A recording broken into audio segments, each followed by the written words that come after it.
So, Matt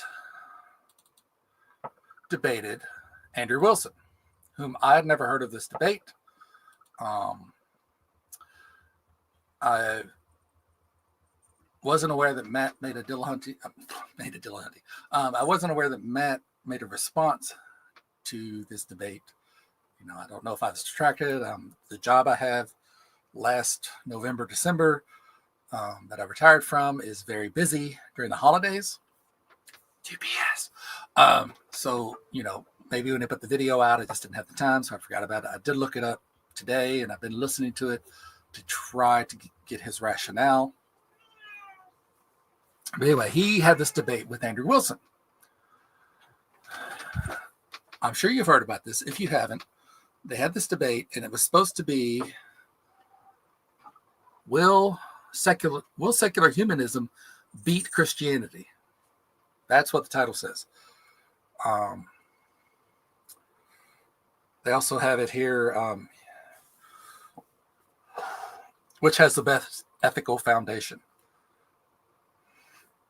I think one thing, if I were debating somebody, I just recently saw another debate where somebody changed the topic, but that's a bit different. But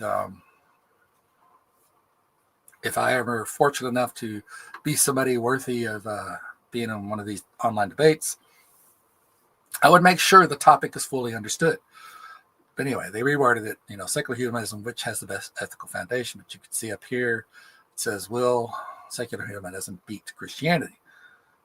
And I have this tagged up to where Matt's talking. And so this is Matt's intro. It should be his to regulate. Sodomy, by the way, is anal or oral copulation, which I have it on good authority, heterosexual folks engage in as well. 2022, he presented what was called the Don't Say Gay bill, outlawing any discussion of gender identity, sexual orientation, or related subjects, which was incredibly problematic because he ignored what the experts have to say about age-appropriate content and how critical it is, especially for kids under 10, which was his target, to have correct language in order to better report on and about sexual abuse. His policy, if it had been implemented, would have made it more traumatic for kids and more difficult for them to out their abusers and easier for abusers to get away with it. Happily, it failed. In 2015, he blamed abortions and the breakup of the nuclear family for school shootings. He also says the teaching of evolution is to blame for mass shootings because we've taught a whole generation, a couple generations now, of Americans that there's no right or wrong, that it's about survival of the fittest. And if you evolve from a primordial slime, what is that life of any sacred value? He wants student-led prayer back in school. So, Speaker, are you okay with Islamic prayers, satanic prayers, or just particular Christian prayers? He's opposed to the separation of religion and government, sometimes called the separation of church and state. He thinks that the founders only wanted to protect the church from the... So did I miss it while I was checking? Matt does, in this discussion of I think it was the Speaker of the House, he mentions trans people.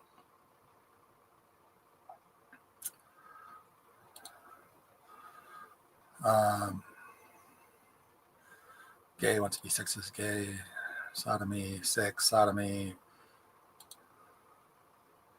So I may have not a timestamp, but he does. If you want to double check me,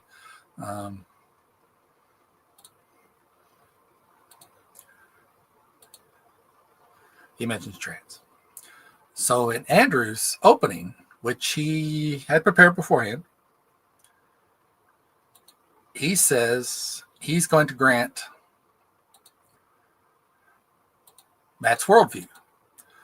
Now, he's not talking about, Matt took this to mean secular humanism is better. I wouldn't say that's really a worldview. Maybe it could be part of a worldview. But I think Andrew meant naturalism. I think it's what he meant. There is no God. And then he went on to say that in his view, even without a God, that saying someone is she and they have a penis and they just want to be called she, but saying they are a female is lying. And he said, is lying good or bad? And how is this not lying? Well, if you followed this, Matt rage quit and left. Now, there are several problems, I think, with that. And I told Matt that tonight. I said, it was wrong of you to do that.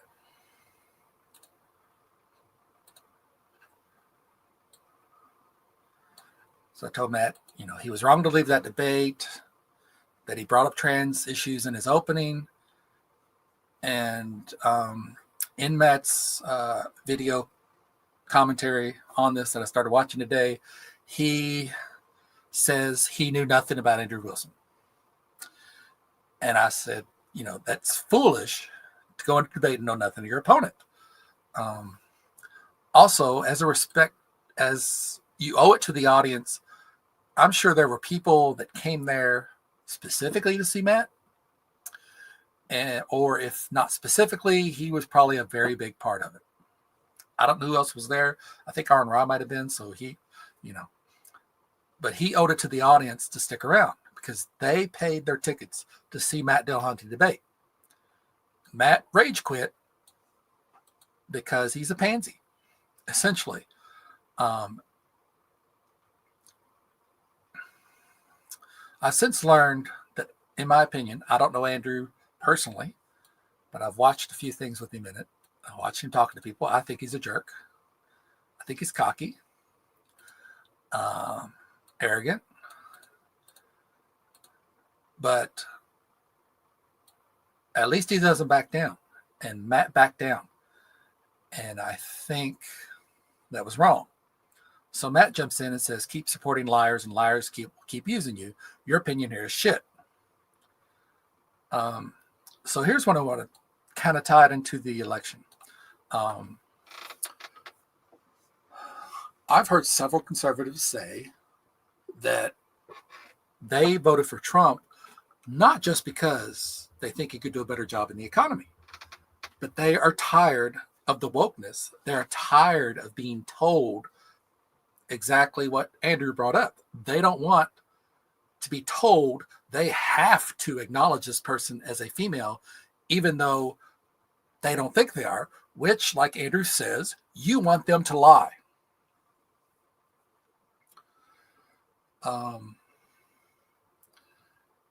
And part of that, I think, is people like Matt.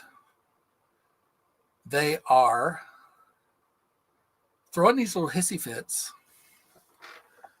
and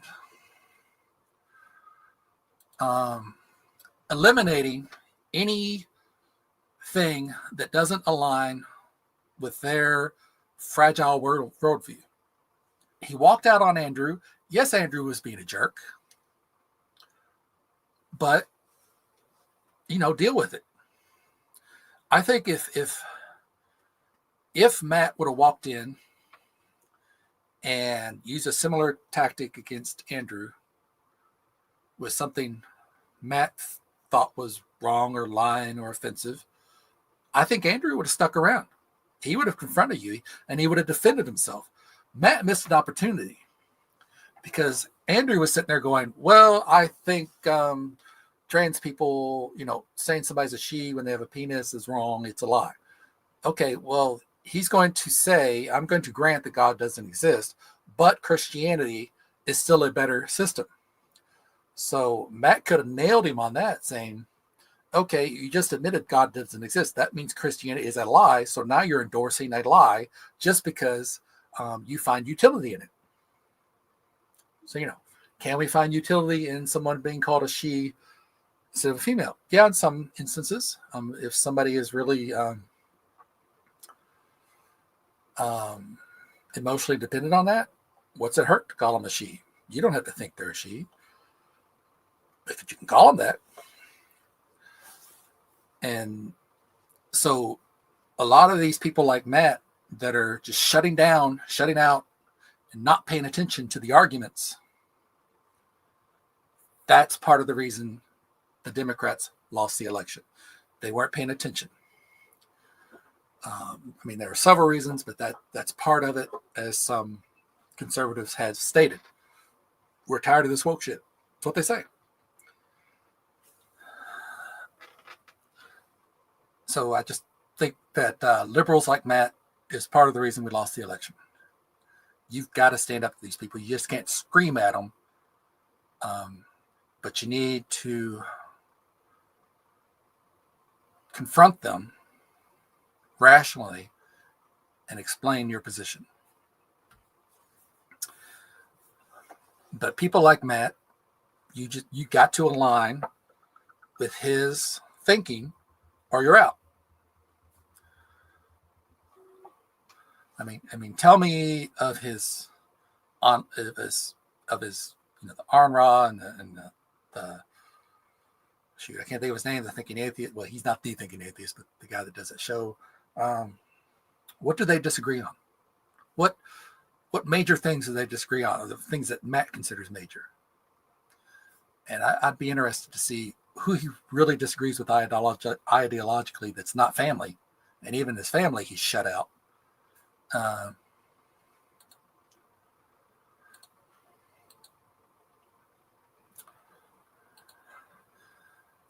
So anyway, I just think that Matt and that type of thinking that he has, that reactionary, I'm just going to shut you down. I'm not going to talk to you because you're not worth talking to. Well, maybe not, but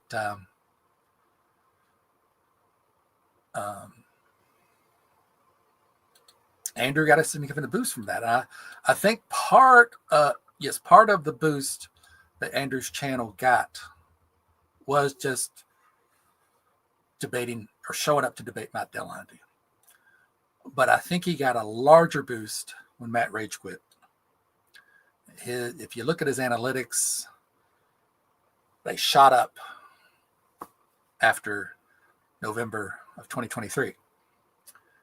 And, so Matt's responsible for that. Matt's responsible for increasing his platform. And Matt states, again, in his video that he did covering this, that he stated, quote, well, this is from the transcript, which was generated by YouTube, so it could be not word for word, but the intent is all there. He said, all I've ever done is prepare for the subject. Said, I'd rather, apart from I don't want to walk in and wind up facing a racist Nazi. So apart from I don't want to walk in and wind up facing a racist Nazi, which is pretty much what just happened. So he said, I don't want to walk in and face a racist Nazi. He didn't take time to pay attention to anything Andrew had done online. Andrew had done lots of videos, lots of material before this.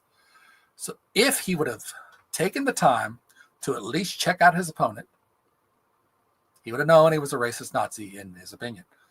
I don't think Andrew's a Nazi. I can't say he's racist. If Matt's going to make that claim, if I were Andrew, I would say defend that claim, or you can see me in court.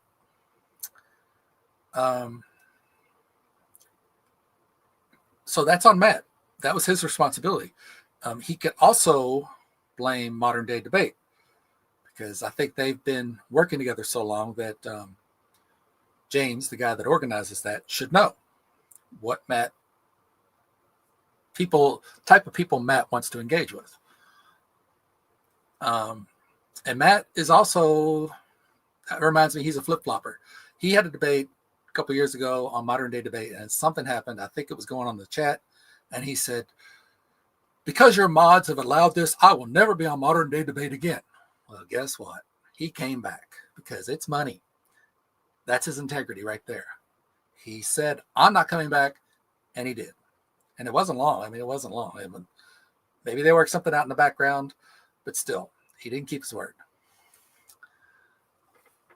So I guess that's enough about Matt Dillahunty. He's just, that really gave me a smack upside the head of how cowardly he can be. And he really needs to show up. You don't show up talking to yourself. You don't show up. You can't just live in a bubble. And that's what he does. He has people call in. He hangs up on them. You know, he's always got the Dillahunty, you know, you're done.